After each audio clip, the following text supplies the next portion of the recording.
લગભગ 15,000 વર્ષ પહેલા હિમાલયના ઉપરના વિસ્તારમાં એક યોગી દેખાયા.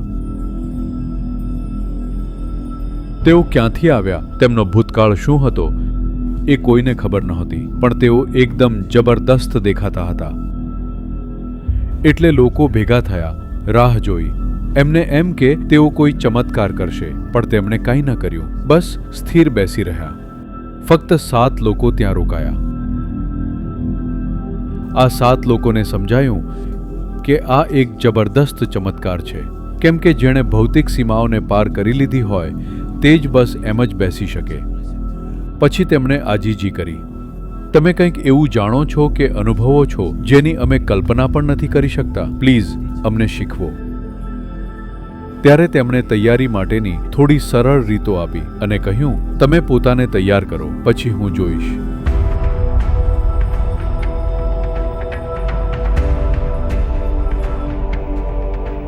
તેઓ તૈયારી કરતા રહ્યા.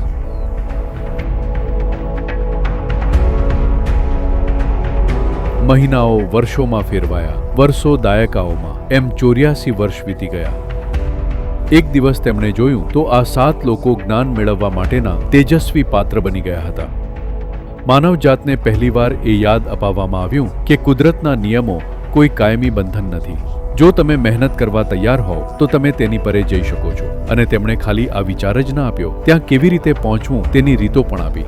કોઈ તેમનું નામ જાણતું ન હતું. તેમણે ક્યારેય પોતાનો પરિચય ન આપ્યો. એટલે લોકોએ તેમને આદિયોગી કહ્યા. આદિયોગી એટલે કે પ્રથમ યોગી.